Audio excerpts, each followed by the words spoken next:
delito menor, pero esta vez era peculado por $490 y ahí sí a la cárcel, una anciana con problemas de vista y otra serie de enfermedades. Pero ¿y los de cuello blanco cuándo?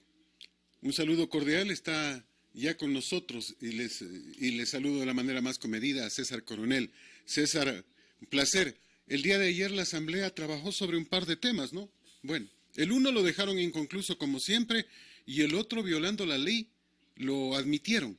Uno termina diciendo, bueno, ¿qué nos está pasando? La Asamblea solo tiene que legislar y fiscalizar. Y sí, la ley le permite conceder indultos o dar amnistías. Amnistías en el tema político e indultos en el tema humano, siempre y cuando no se trate de delitos penales o delitos en contra de las personas. Y ayer la Asamblea se saltó todo esto y concedió una amnistía. ¿Cuál es su criterio sobre lo que pasó ayer? Un saludo cordial, bienvenido a través de Radio Colosal. Muy buenos días, gracias por la invitación, un abrazo desde la ciudad de Quito. Sin duda alguna, esta asamblea, la asamblea que hoy tiene el Ecuador, es de largo una de las más vergonzosas que hemos tenido en la historia reciente. Gente con carnet de discapacidad al que no deberían tener derecho, gente cobrando diezmos, gente que además, al parecer, por llamadas telefónicas, podría incluso haber estado cobrando dinero en efectivo por votos o por tener alguna postura determinada. Realmente es una vergüenza. Ahora bien, respecto al caso puntual que usted me pregunta, no podría yo, dar un pronunciamiento exacto porque no tengo la información precisa a la mano. Le cuento que cuando yo estuve en la Asamblea fui justamente parte de la Comisión de Amnistías e Indultos y se revisaron muchos casos que tenían varias aristas y obviamente por eso le indico, hay que revisar cada tema en particular, porque habían algunos casos que, como usted bien ha comentado, eran delitos comunes que los intentaban hacer parecer como delitos políticos, pero también habían otros casos de delitos políticos que habían sido por un tema de persecución en el gobierno anterior disfrazados como si fueran delitos comunes para justamente evitar la amnistía o el indulto. En ese sentido, se revisaba cada caso de manera muy particular, con detenimiento, para poder determinar, cuál sería justamente el camino. Sin embargo, lo de fondo y lo importante es que debemos renovar esta Asamblea Nacional. Esta Asamblea Nacional no puede seguir siendo la vergüenza del país, no puede seguir siendo realmente una afrenta para los ecuatorianos, porque, como usted comprende, la Asamblea debería representar a los ecuatorianos en su amplitud, en su diversidad, en sus valores también y en lo que representamos los ecuatorianos. Y estoy convencido que los ecuatorianos no somos ni estafadores ni diezmeros, nada de lo que hoy representa esta asamblea. Por lo tanto, esta Asamblea Nacional ha dejado hace rato de representar el espíritu del Ecuador. Me quedo pensando en algunos temas. El país sigue esperando una ley de extinción de dominio. Ayer constaba en el orden del día que se lo iba a tratar, pero con esta amnistía dada el día de ayer precisamente a 20 personas por delitos, entre comillas, parece que se les fue la mano en la justicia indígena. Ese es realmente el tema. Tanto que quien defendió ayer, quien fue el ponente ayer, fue José Serrano Salgado. Basta con saber cuál es el ponente para... Yo en particular hubiese negado todo desde el principio, pero sorpresivamente nuestros asambleístas se enfrascan en estos temas y se olvidaron por completo de lo que es importante, la ley de extinción de dominio. ¿Coincide usted conmigo de que es necesaria esta ley? Absolutamente necesaria. Y usted ha tocado dos temas, voy a referirme primero al último, que es justamente el de la ley de extinción de dominio. Y es que, sin duda alguna, para empezar el camino hacia dignificar la política, reivindicar el servicio público, es urgente. No solo meter presos a los corruptos, sino recuperar lo que se han robado. Y por ello, las leyes de extinción de dominio se convierten en una herramienta poderosa, pero además necesaria en las circunstancias que hoy vive en el Ecuador. ¿Para qué? Cuando un bien no sea justificada su propiedad por parte de quien lo tiene, de quien es el propietario, en teoría, su origen no sea demostrado, este bien pueda ser evidentemente pasado a manos del Estado, para así empezar ese camino hacia recuperar lo que se robaron. Sin embargo, hay que también precisar una cosa al respecto, y es que a veces el problema de nuestro país no se trata solo de leyes, y sin duda esta es una ley importante y es una ley necesaria, pero también hay que analizar el tema de quiénes aplican estas leyes. Jueces que también tienen carnet de discapacidad, jueces que actúan de manera absolutamente inoportuna cuando ya el corrupto se trepó al avión y aterrizó en Miami, recién ahí le dictan la prisión preventiva como si fuera la gran cosa. Entonces también tenemos que revisar muy bien que quienes administran justicia en este Ecuador no son pues precisamente angelitos caídos del cielo. En ese sentido habrá que tomar las medidas necesarias para que una ley de extinción de dominio no se preste también para abusos por parte de algunos malos administradores de justicia. Ahora, le decía, usted se ha referido a dos temas, uno de ellos es el tema de la ley de extinción de dominio y otro de ellos es el tema también de la aplicación de la justicia indígena. Y ahí yo voy a darle mi opinión, que no es ni muy popular ni muy, digamos, cercana a lo que mucha gente piensa. Y es que yo creo firmemente en la unidad jurisdiccional, creo firmemente en un Estado de derecho civilizado, en el que todos los ciudadanos, sin importar su origen étnico, seamos sometidos a los mismos organismos de justicia.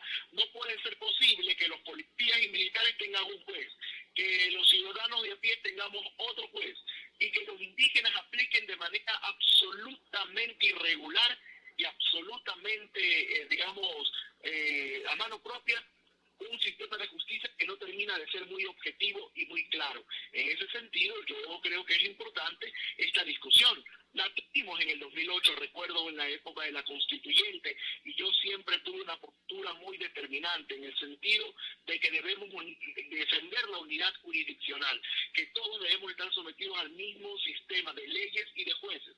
Sin embargo, la Constitución de 2008 volvió a recoger este concepto de justicia indígena, que si fuera un concepto absolutamente claro, objetivo, con normas apegadas, digamos, al Estado de Derecho, bueno, otra sería la historia. Pero no puede ser posible que en pleno siglo XXI pase que usted le debe plata al banco y entonces secuestran al cajero del banco para que le firme un papel y diga que usted no es deudor, y ahí lo sueltan, y si no lo sueltan lo latiguean con ortigas, lo desnudan y lo humillan. Entonces ese tipo de cosas no pueden pasar en pleno siglo XXI en un país civilizado como intentamos ser en el Ecuador, porque tampoco sé si del todo lo somos. Vea, lo que usted acaba de decir es interesante, pero mire, la policía o los militares sí tienen una forma de juzgarse diferente, de acuerdo, pero por lo menos ellos tienen jueces. En la justicia indígena no hay ni jueces, hay cabildos, hay el pueblo, entre comillas, el pueblo que toma una decisión. O sea, quien juzga en la justicia indígena no tiene conocimiento ni de leyes, no sabemos si sepa de ética, no sabemos absolutamente nada, no sabemos por qué actúa, si motivado por hacer justicia o motivado por dinero o motivado por una denuncia. Es decir, inclusive para llamarse justicia indígena debería haber un trámite en base a normas, un trámite que determine quiénes pueden dictaminar la justicia indígena. Eso para aceptarlo, porque yo coincido con usted absolutamente. O sea, los ecuatorianos somos iguales ante la ley. Eso dice la Constitución. Y también la Constitución dice que ningún ciudadano ecuatoriano puede ser distraído de sus jueces naturales.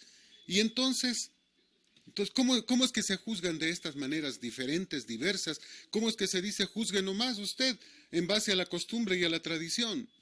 La costumbre y la tradición no es ley. Y esos son algunos de los temas que hay que corregirlo. Y por eso le decía, o sea, ¿hasta cuándo vamos a seguir teniendo una normativa diferente para cada ciudadano? Y en eso también tiene que ver mucho la Asamblea Nacional. Y el problema es que a ratos les gusta ser simpáticos, diferente a lo que usted dijo, diferente a lo que yo sostengo, que en cambio somos verdaderos, pues, o sea, la cosa es hacer y decir las cosas como corresponde, no ser simpáticos, no ganar votos, esa es la diferencia, ¿no? Totalmente de acuerdo, y es que por eso debemos ir hacia ese camino de construir un Ecuador en el que todos realmente seamos iguales, en el que exista respeto a la ley y no algo similar a varie. Yo creo que eso es fundamental, pero también para esto es fundamental cobrar la confianza en la justicia, una justicia que debe ser independiente, que debe ser eficiente, justicia que tarda, no es justicia, mucha sabiduría y acierto, lo dice nuestro pueblo. Pero también qué importante es hablar de la independencia de cualquier tipo de poder político político, mediático, redes sociales, etcétera. Que los jueces tengan la convicción de que han sido designados con independencia, que pueden actuar con libertad sin ser posteriormente juzgados o destituidos. Eso sí, cuando actúen apegados a la Constitución, a la ley, cuando no exista negligencia manifiesta, cuando no exista claramente intereses de por medio o la lentitud en el despacho de las causas. Es decir, hay que ir hacia la unidad jurisdiccional, pero también a que la justicia común recobremos los ciudadanos la confianza en ese sistema.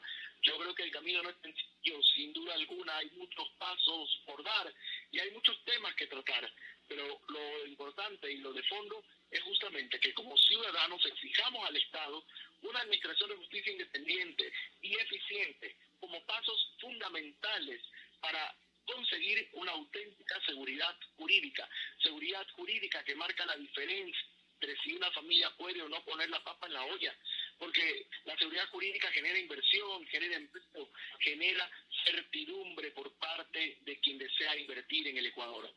Bien, ese es otro de los temas en los que hay que trabajar, en seguridad jurídica.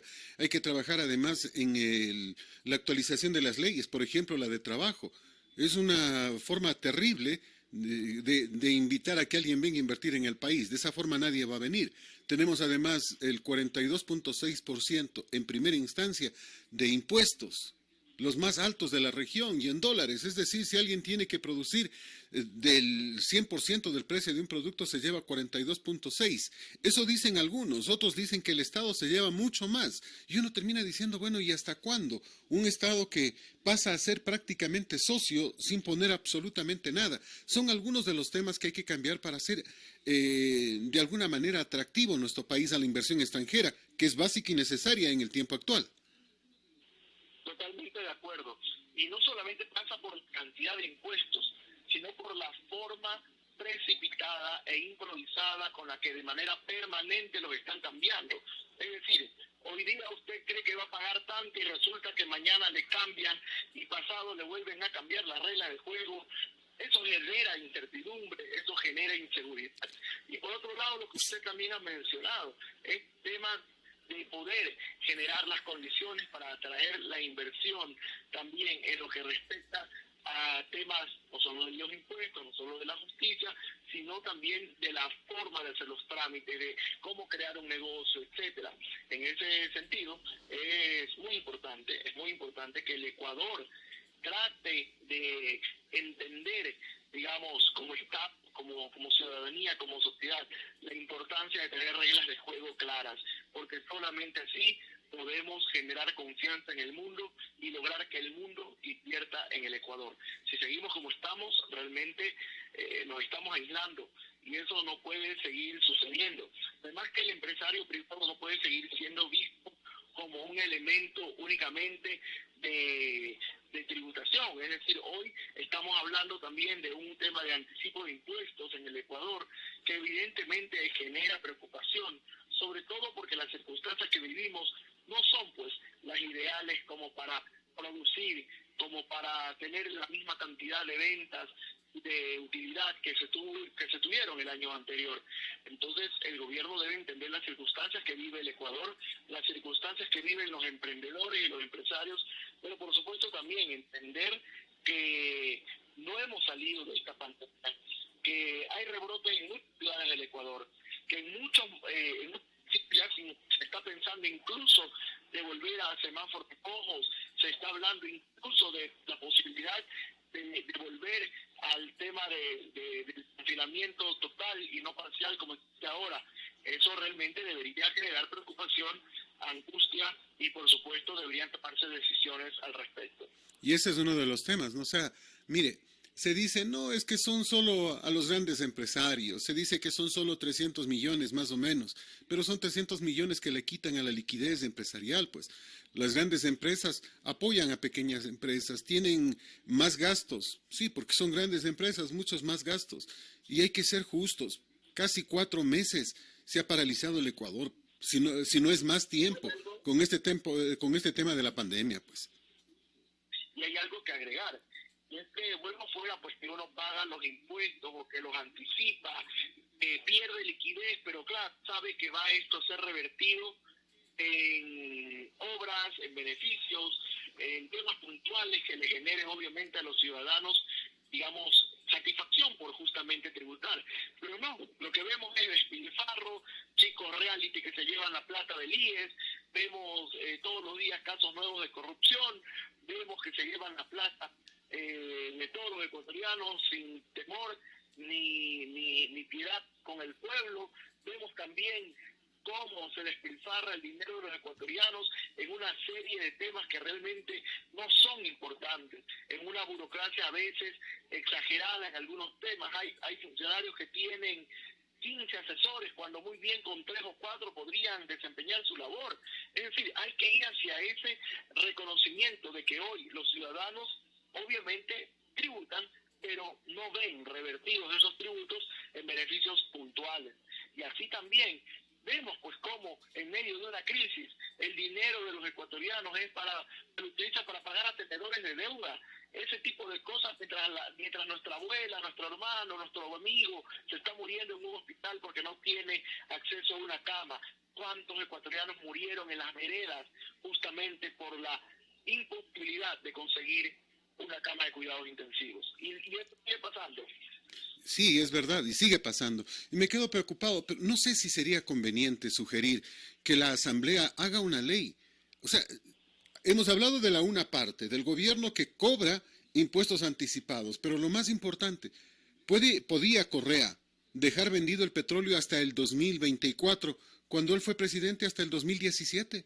¿Puede Moreno en este instante cobrar dineros del año 2021 y gastárselos cuando él ya no va a estar en el 2021? ¿Y qué va a hacer el presidente en el 2021 sin estos dineros? Es decir, una ley que no permita que más allá de su periodo una persona tome decisiones por el país, porque ya no tiene nada que ver, pues, o sea, para el 2021 Moreno ya no es nadie, pero él se va a gastar la plata hasta el instante y va a gastar mucho más. Y eso es otro de los temas que preocupa. Sin duda alguna comparto la preocupación, pero también debo precisar que es un tema que está en la Constitución. Es decir, constitucionalmente eso está permitido. Ahora, el tema es cuánto esto es legítimo. Es decir, lo que está haciendo el gobierno está pegado a la Constitución y la ley. El problema es qué tanta legitimidad esto puede tener, no solamente porque estamos en una crisis, en una pandemia, porque se le resta liquidez al empresario, sino precisamente, ya dicho, porque le resta también ingresos al gobierno que venga, cualquiera que este sea. Ahora, yo creo que lo importante es inteligencia en el gasto, austeridad en el Estado y, por supuesto, que se comprenda que el rol más importante no lo tienen ni los políticos ni las autoridades, sino los ciudadanos. Y a ellos es que hay que servir con eficiencia, a los que hay que darles servicios que realmente comprendan justamente que se revierta en ellos, digamos, la posibilidad de tributar con satisfacción, de justamente saber que su dinero no va a un saco roto. Usted decía hace un instante que esta es una de las peores asambleas, y estoy de acuerdo con usted. Pruebas al canto, por ejemplo. Ayer, con mucha pompa, tuiteaba Janine Cruz que han conseguido evitar que se rebajen los sueldos de los trabajadores públicos. Y uno termina diciendo, oiga, parece asambleísta del MPD, perdón para el MPD, ¿no? O sea, parece un asambleísta de extrema izquierda, no se da cuenta de que es una asambleísta de derecha, por un lado. Por otro lado, no sintonizan con el pueblo no quiere más dinero en los burócratas, el pueblo quiere que los burócratas también hagan un sacrificio. Si a todo el Ecuador le dijeron que teníamos que aceptar una rebaja de sueldos y le rebajaron el sueldo al que gana $400, ¿por qué no quiere Janine Cruz que se le rebaje el sueldo al que gana $1,000, $2,000? No estamos en contra de los burócratas, pero el sacrificio tiene que ser de todos, pues, si no, ¿en qué estamos? Feliz de que han interpuesto una acción judicial para evitar estas rebajas de sueldos. O sea, están tan lejos los asambleístas que no se dan cuenta que eso no es lo que quiere el pueblo, que pueden ganar unos pocos votos de los burócratas, pero que pierden los votos de la gran mayoría. O sea, no entiendo para qué están los asambleístas si van a estar para cosas como estas. Al respecto, yo más allá de referirme a a la acción en concreto, quiero ir al concepto. Y el concepto de lo importante es que existe en el Ecuador funcionarios públicos a quienes se les paga y se les paga tarde. Eso también hay que reconocerlo. Es decir, no es como muchos piensan que existe como una burocracia dorada en el Ecuador. Hay muchísimos funcionarios públicos que, repito, ganan mal y ganan tarde. El tema no pasa tanto por el tema de los sueldos, que sí, yo creo que todos estamos haciendo un sacrificio enorme como ecuatorianos, como país, justamente en el sentido de aportar, digamos, durante esta crisis que sin duda alguna no la provocamos, pero sí la sufrimos. Ahora, lo que yo creo que debería hacer el Estado, y es mi opinión muy particular, no es tanto ir hacia la reducción de los sueldos de quienes hoy están en la función pública. Te repito, muchos de ellos hacen un apostolado realmente importante en favor del servicio público. Muchos de ellos han estado en la primera línea justamente en esta guerra. Pero yo creo que más bien el tema pasa por eliminar ciertos puestos absolutamente innecesarios. Como usted mencionaba, está bien que una autoridad tenga asesores, pero yo creo que con 3 o 4 asesores que distribuidas muy bien sus competencias entre ellos pueden hacer un gran trabajo, pero no se justifica que sean personas que tengan 15, 16, 20. Acuérdense usted, el ex canciller Patiño tenía como 40 asesores. 98 asesores llegó a tener Patiño, 98. 98. Mire usted, yo me quedaba corto con el número. Eso ya es índole con los ecuatorianos que somos los que al final del día pagamos eso. Entonces, le repito, más allá de lo que pasó con la acción constitucional que ha presentado la asambleísta, digamos, que puede tener diversas ópticas para analizarlo, yo me voy a lo conceptual. Y es verdad que hay muchos funcionarios públicos que hoy ya ganan mal y les pagan tarde. Es más, le cuento que algunos funcionarios públicos todavía no terminan de cobrar el mes de junio de este año. Pero más bien el concepto pasa por eliminar algunos temas que son innecesarios. Y no solamente hablo del tema justamente de los asesores y los funcionarios, sino también incluso de temas de gastos mediáticos que a veces no son justificados. O, por ejemplo, el tema de la medida de seguridad. Yo he visto funcionarios públicos que su riesgo de seguridad es realmente muy bajo, pero que viajan con 5, 7, con 10 guardaespaldas, policías, etcétera. Entonces también hay que revisar un poco eso en detenimiento, caso por caso, sin generalizar y obviamente también reconociendo la gran valía que tienen los funcionarios públicos de nuestro país. De acuerdo, de acuerdo. El tema tiene que pasar por aquello, pero reitero, nos quedamos pensando en muchos aspectos. Y me gustaría preguntarle, ¿cuál es su criterio sobre la desaparición del Consejo de Participación Ciudadana y Control Social, que algunos lo proponen y dicen para reemplazarlo, generar no una asamblea, sino generar un congreso, uno con diputados y otro con senadores, y que los senadores al final tomen las funciones que en este instante tiene el Consejo de Participación Ciudadana y Control Social? Usted me ha preguntado ahí dos cosas muy interesantes. En lo que respecta al Consejo de Participación Ciudadana y Control Social, es una institución que nunca debió existir. Es decir, no puede usted encerrar la participación de los ciudadanos en 4 paredes. Eso no debió pasar nunca, porque realmente lo que se convirtió al final del día fue justamente en una oficina de talento humano del correísmo para justamente, y bueno, y vaya que muchos no fueron muy talentosos, pues no, una oficina de talento humano del correísmo para poner a dedo a quienes ellos consideraban pertinente en los diferentes cargos de control. Y luego usted me ha mencionado el tema de la bicameralidad. El tema no tanto pasa por la cantidad, sino por la calidad. Si tenemos un solo congreso o 2 congresos, el tema pasa porque no existan 2 congresos vergonzosos o un congreso vergonzoso. Es decir, no tanto pasa porque existan 2 cámaras, sino quiénes vamos a elegir para ir a esas cámaras. Eso es lo importante, porque hoy tenemos 137 asambleístas, de los cuales por lo menos son 100 sinvergüenzas. Por ahí que sí hay unos 37 a 40 rescatables. De ahí el resto, digamos, holgazanes, corruptos. Podríamos pasarnos el día entero, y yo sé que el tiempo ya es muy corto, hablando de las características que hoy tienen. Entonces, eso no lo vamos a duplicar y vamos a tener 2 cámaras exactamente iguales. Pasa también por un tema de calidad de la representación. Básico aquello, la calidad de la representación es necesario. Calidad de representación que no tenemos, por ejemplo, en el Consejo Nacional Electoral, donde esta semana la presidenta volvió a poner correístas para que manejen las próximas elecciones, es decir, pone al ratón a cuidar el queso.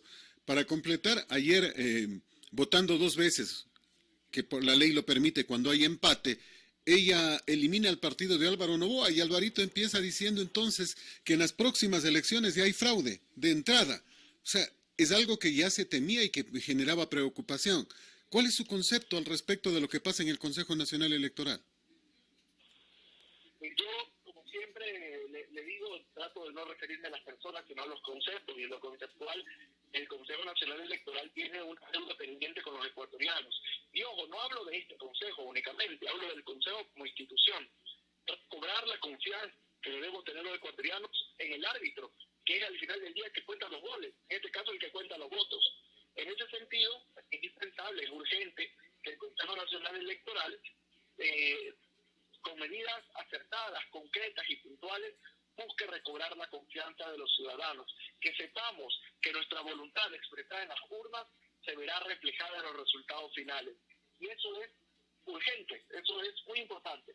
Pero también que la institucionalidad en el Ecuador, no solo del CNE, de todas las instituciones públicas, justamente estén al servicio de los ciudadanos, dejen de generarnos vergüenza, dejen de generarnos pérdida. Lo que le preguntaba sobre Álvaro Noboa y su partido. O sea, simplemente en una sola sesión se toma la decisión y hasta luego. Puede realmente pasar, o sea, tenemos tal nivel de inseguridad porque hace un mes más o menos le escuchaba y decía que sí, que no hay ningún problema, que se le ha llamado la atención al partido de Álvaro Noboa y pare de contar. Con eso ya estaba. Parece que les asustó la popularidad de Alvarito en redes sociales, porque eso es uno de los temas, y simplemente decidieron decirle hasta luego. Y uno no termina de entender dónde está la seguridad jurídica. Sin duda alguna, digamos, hay hoy muchos candidatos sin partido y muchos partidos sin candidatos. Y eso yo creo que va a ser un reto interesante para febrero. En el caso puntual de Adelante Ecuatoriano Adelante, que es el partido político que acaba de ser resuelta su eliminación por parte del Consejo Nacional Electoral, no es un tema que yo maneje, digamos, con precisión, y usted sabe que mi de formación como abogado me obliga un poco a investigar un poquito más. Sin embargo, lo conceptual y lo de fondo es que se respete el debido proceso, y para esta y cualquier organización, incluso para el correísmo, es decir, para todos, aun cuando ellos en su momento no lo hacían, que también tengan el derecho al debido proceso, que se respeten las garantías de todos los partidos políticos a la participación.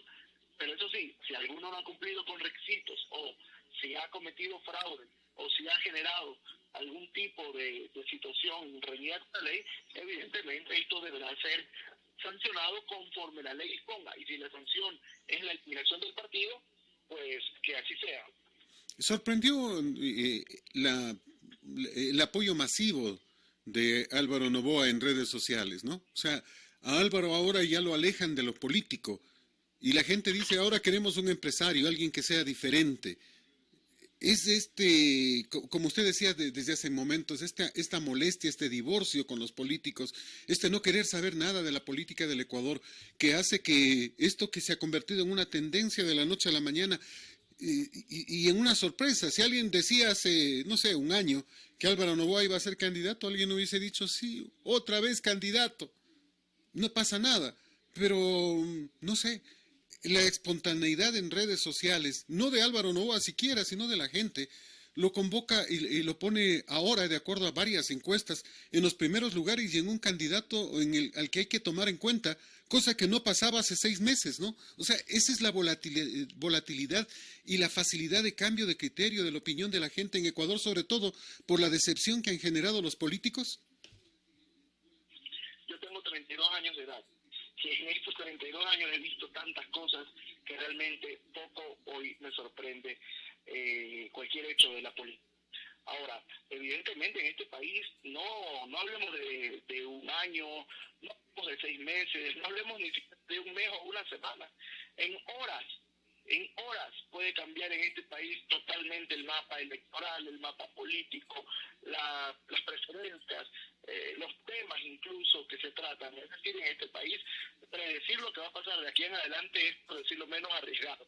Quienes nos dedicamos al análisis político nos toca hacer a veces casi de brujos, tratar de buscar en una bola de cristal lo que no encontramos justamente en la coherencia y en la realidad.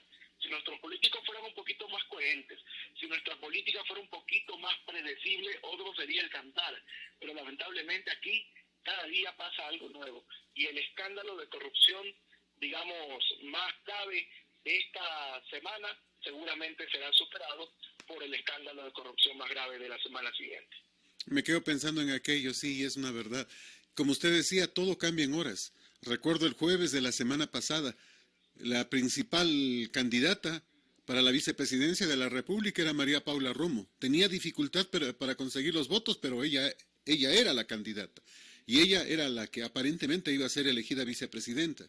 Bastó un reportaje de Ecoavisa poniendo las voces, que no eran las voces de los asambleístas, sino un actuado, porque eso es lo que realmente pusieron, leyendo los documentos que habían sido judicializados y peritados, y bastó aquello para que se le caiga la vicepresidencia a María Paula. O sea, cómo cambian las cosas en instantes, ¿no? Realmente, este es un país en que, y no sé si en el mundo entero pase algo similar, pero el cambio es brusco, de un momento a otro. La candidata a la vicepresidencia simplemente dejó de ser candidata a la vicepresidencia en instantes. La favorita perdió todo en momentos. Es decir, un solo reportaje es suficiente y hasta luego.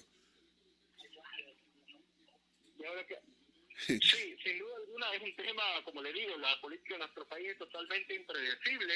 Yo esperaría que en los próximos meses, digamos, el panorama electoral vaya cambiando y las cosas vayan mejorando. César. Pero hoy realmente no se sabe ni qué va a pasar en 6 horas, menos podríamos predecir lo que va a pasar en febrero del 2021 con el destino de los ecuatorianos. César, ¿tiene algún inconveniente? Y le hago esta pregunta. Yo sé que tuvo un problema con el vuelo, que tenía que abordarlo más temprano. ¿Tiene algún inconveniente? Porque me parece que como está en el aeropuerto algo le están diciendo. Se nos fue. Bueno. No estoy teniendo dificultad en el audio. No sé si podríamos volver a contactarnos. ¿Cómo no? Con mucho gusto, lo hacemos enseguida. Este es Colosal 1040. Vamos a volver a marcar para que no haya inconveniente y para mantener la conversación. Miren, siempre se habla de muchos temas. Se dice, bueno, ¿y qué es lo que está pasando? Se dice que pobrecitos los empleados, las empresas, que por qué no están funcionando, que por qué se cierran, etcétera, etcétera. Sí, claro, cómo no. Pero miren, por ejemplo, lo que pasa. Llegan hacia el aeropuerto y tienen el inconveniente de que se canceló el vuelo, nada más, y ya. Y sigan nomás, y tienen que hacer trámites para buscar otro vuelo, y todo el tema, y todo cambia. Y hay mucha gente que todavía dice, no, pues déjenle nomás, que le entreguen las acciones y que le entreguen el manejo de una compañía tan importante como TAME. César, ¿cómo está? Sí, no hay problema, no hay inconveniente. Le preguntaba justamente sobre su inconveniente para abordar el vuelo el día de hoy. ¿Por qué? ¿Lo pudo solucionar? ¿Me repite? Le preguntaba si pudo solucionar su inconveniente en el vuelo el día de hoy. No fue posible, el vuelo fue cancelado. ¿Y qué razón le dan para cancelar un vuelo? Imagínense que la razón es la baja ocupación, porque solo habían vendido el 25% de los tickets. ¿Y usted qué culpa tiene de que hayan vendido solo el 25%? Bueno, para que veas, nos toca pagar a los pasajeros desprotegidos. Es terrible, ¿no? ¿Qué compañía es? Avianca. Bueno, uno termina diciendo, bueno, nos sigue pasando, y esto que le acaba de pasar con Avianca es algo que pasaba con Ecuatoriana, y sin embargo, mucha gente decía, bueno, pobrecitos, o sea, los trabajadores, no los voten, entréguenles la empresa a ellos, y uno termina diciendo, bueno, no puede ser posible, porque cuando alguien pierde, no puede ser sobre todo que pierda la colectividad, ¿no? O sea, no hay el vuelo y no hay el vuelo, ¿y cuánto se puede perder precisamente con estos temas, no? Sí, sin duda alguna son temas que le preocupan a la gente y evidentemente en el Ecuador no existe un sistema auténtico de protección al consumidor. No tenemos una autoridad que realmente represente a los consumidores, a la gente que tiene que a veces peregrinar por tener alguna respuesta por parte de las diferentes empresas públicas, pero también privadas, ¿no? Contémosle a la gente que usted ha estado más de una hora esperando este vuelo, ¿no? O sea, tenía ya la fecha programada, tenía todo listo. Cuando llegó le dijeron, espere, no hay posibilidad. Y ahora ya después de una hora de espera le dicen, vaya nomás. Se suspendió el vuelo. No solamente eso, sino que además uno pierde agenda, pierde reuniones, pierde, digamos, una serie de situaciones que ya estaban previamente programadas. Que en algunos casos, cuando uno tiene clientes, se traducen también en plata, pues, ¿no? O cuando uno presta sus servicios para una institución, se puede convertir luego en un problema y retraso en procesos. Por otro lado, también es importante precisar que este tipo de cosas en el Ecuador pasan con mucha frecuencia, pero es justamente como consecuencia de la desprotección que tenemos los consumidores, que tenemos los ciudadanos ante un Estado que no nos da respuesta idónea, una respuesta oportuna, una respuesta clara a las necesidades que tenemos. Su reclamo debería ir a la tribuna del consumidor. ¿Funciona en Quito? Y hago esta pregunta porque en Ambato nunca se formó, nunca siquiera funcionó. Aquí tenemos un defensor del pueblo sentado en su oficina de vacaciones, con una beca, entre comillas, y nada más. Y nunca puede actuar porque no hay defensoría del pueblo, no hay la comisión del, se me fue el nombre que lo dije hace un instante, la tribuna del consumidor. ¿Existe en Quito eso? Soy muy sincero, no tengo la más mínima idea, y eso que soy abogado, debería saber. Y realmente no me consta que exista tal entidad, no me consta que exista tal protección. Y es que eso es lo que realmente le molesta a la ciudadanía, porque ante el abuso de algunas empresas públicas y privadas, y mire lo que pasó justamente en las últimas semanas y meses respecto al tema del cobro de planillas de energía eléctrica. Los ciudadanos no tenían ante quién reclamar, sino únicamente ante los medios de comunicación que se hicieron eco de esas denuncias, y fue la razón por la que el gobierno de alguna manera está tomando decisiones para tratar de compensar ese abuso que se dio durante varios meses. Pero claro, lo que pasa es que ya la mayoría de gente pagó, y yo no sé qué tanto el lagarto que traga vaya a vomitar. Yo no lo creo. Recuerde que el mismo problema se ha tenido con CNT y con varias otras compañías, de provisión de Internet. No, pues supuestamente se firma un contrato y ellos dicen que máximo, en el caso extremo, se podría cortar el Internet por media hora y que ellos le dan un servicio alternativo mientras tanto. Eso dice un contrato. Pero en la verdad, le cortan el Internet cuando quieren. Tenemos problemas, dice, el problema es nacional, espere nomás. ¿Cuánto demorará? No sabemos. Pero nunca le hacen un descuento ni le piden disculpas, nada, no, espere nomás, hasta ahí. Y eso es lo que acabamos de decir, no hay garantía jurídica para que la persona pueda defenderse en casos como estos. O sea, ¿qué pasa? Quiero terminar el servicio con X, Y o Z empresa, ya no me interesa la televisión por cable con ellos o el Internet con ellos, porque el servicio no fue bueno, pague el resto del mes aunque usted no reciba. Y tiene la obligación de amarrarse o sujetarse a un contrato y le dicen cuánto tiene usted que pagar. Y uno termina diciendo, pero si yo ya pagué. Decía María Josefa Coronel que hace 2 meses quiere terminar un contrato con CNT, que ya ha entregado hasta los equipos, pero le han dicho que tenía que esperar a fin de mes. Ahora que va para poder entregar, o sea, es decir, liquidar, finiquitar todo, le dicen que tiene que pagar de este último mes. Dice, pero si yo ya pagué. No, dice, pero es que nosotros cobramos de esta forma, lo único que pagó es hace 2 meses, falta de este mes, pero este mes no, y entregué los equipos, ¿no? Tiene que pagar, si no, no se puede. O sea, ¿hasta cuándo esta inseguridad jurídica? ¿Cómo hacemos para cambiar esto, para que las empresas no tomen decisiones afectando al usuario?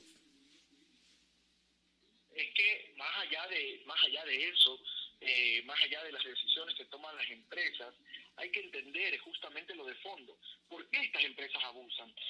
Ojo, no todas, pero sí la gran mayoría en servicios, sobre todo esos servicios como el que usted mencionó, el del Internet, las aerolíneas inclusive, abusan justamente porque saben que no existe un marco normativo que proteja al consumidor, porque saben que este tipo de abusos van a quedar en la impunidad, porque están absolutamente claros de que pase lo que pase, que suceda lo que hagan, evidentemente no van a tener ninguna sanción, ninguna repercusión.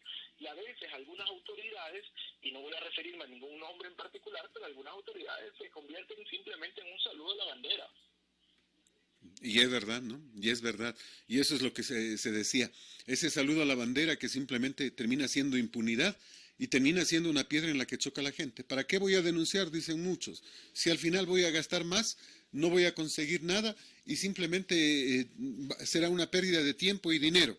Eso tiene que cambiar, ¿no? De energía, pérdida también de la tranquilidad propia de uno, tener que salir de su casa para, en la mayoría de los casos, ni siquiera lograr conseguir algo. Y eso es importante también mencionar, y es que no se trata únicamente de reclamar y de que ahí le solucionen y le reconecten el internet. ¿Qué pasa con el tiempo que usted no pudo conectarse, la reunión a la que no pudo asistir vía Zoom, o simplemente el hecho de no tener una provisión de un servicio durante media hora, 3 horas, 5 horas? Eso evidentemente debe ser resarcido al usuario. ¿O usted alguna vez le han devuelto un centavo por las horas que no le dieron? Simplemente con la reconexión siéntase contento, y esto es. Y ese es el tema. Finalmente, un aspecto que preocupa. Hace 2 o 3 semanas se amenazó a la prensa por parte de los asambleístas, los 30 y pico que están involucrados en el manejo de hospitales, en las cuotas de poder, etcétera. Después se volvió a amenazar a la periodista Diana Monroy por parte de una abogada, la doctora Pico. Ahora se está siguiendo un juicio contra Fernando Villavicencio por parte de Juan Falcón y Puig. ¿Quién más? ¿Y quién le apoya en redes sociales? Es Santiago Cuesta, que dice que tu denuncio la mía, pero vamos a meter en la cárcel a Villavicencio. Si Villavicencio lo único que ha hecho es denunciar, informar, develar la corrupción en todo instante.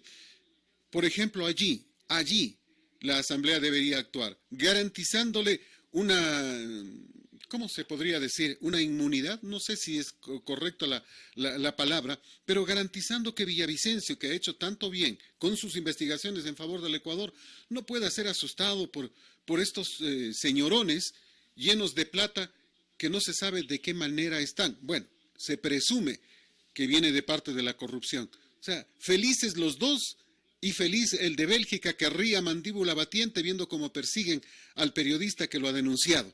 ¿Hasta cuándo esto? Bueno, ahí sí debo decirle que yo tengo una lectura un poquito diferente. Y es que así como creo firmemente y he defendido, incluso he sido parte de un libro que en su momento la Asociación de Editores de Periódicos hizo al respecto sobre la libertad de expresión y las leyes de comunicación en el Ecuador, soy un convencido de la libertad de expresión, del derecho que tiene la prensa a denunciar y por supuesto a darle seguimiento a esas denuncias, pero también soy un convencido del respeto a la honra y el buen nombre. Ahora, si un ciudadano se siente ofendido o siente que han atacado su honra por parte de un denunciante, sea quien sea, ojo, no hablo del señor Villavicencio, podría ser Villavicencio, podría ser otro. Ahí paremos un poquito para puntualizar algunos temas. Por ejemplo, a Villavicencio nadie le informó sobre el juicio. Nadie le informó sobre el juicio. ¿Cómo es que se puede manejar un juicio a escondidas y en silencio? Y ese es un tema que a mí personalmente me pasó. A mí me estaban siguiendo un juicio también por nuestra labor, por denunciar el tema del tráfico de frecuencias, y el juez el fiscal jamás informó, y nunca se me informó, y nunca se me dijo media palabra. Habían 186 fojas ya en la causa, y cuando estaban pidiendo prisión preventiva, me entero yo, y me entero porque le pedían al juez que ordene mi detención. Periodista como soy, comunicador como soy, me conocía perfectamente el juez, y tuvo la bondad de llamarme por teléfono a preguntarme qué me pasaba, que por qué no me he defendido. Y le dije que nunca me informaron. Me ratificó que eso le correspondía a la fiscalía y hubieron 2 fiscales en la causa. Cuando bajamos y buscamos abogado y fuimos con el abogado, donde la ministra fiscal lo llamó, y lo único que dijeron es que yo soy comunicador y que se iba a filtrar la información, pero ahí les dijo la ministra fiscal de Tungurahua, les dijo, pero el señor es el acusado, lo han dejado en indefensión, que iba a informar a Quito y presentó inmediatamente la información a la capital. Y entiendo que a Fernando Villavicencio le ha pasado lo mismo. Jamás informaron. O sea, si es que se esconde la causa, también hay irregularidad en eso, pues. O sea, ¿cómo me defiendo si no me enteré que me estaban acusando? Y cuando el proceso está avanzado, la situación se vuelve compleja y uno no ha presentado ningún documento, pues. Claro, como le indico, yo obviamente no conozco el caso puntual de don Fernando Villavicencio, cuyo reconocimiento por parte de la gente justamente se basa en las denuncias que él ha presentado. Sin embargo, le digo, yo me voy al concepto, y si alguien ve afectada su honra, tiene derecho a accionar. Ahora, tanto el accionado como el accionante deben tener las garantías del debido proceso, se debe respetar las etapas, se debe notificar a las partes, deben tener derecho a defenderse. Eso yo estoy totalmente de acuerdo, pero también estoy de acuerdo en que la justicia puede ser accionada en este tipo de temas. Eso sí, una justicia independiente que actúe apegada a la ley. Eso es lo que todos queremos. César, muchas gracias. El tiempo es nuestro peor enemigo. Un placer conversar con usted. Que tenga un buen día. Le agradezco infinitamente a usted por la atención, le envío un muy fuerte abrazo y gracias siempre por la oportunidad. Este es Colosal, la que sí le dice la verdad.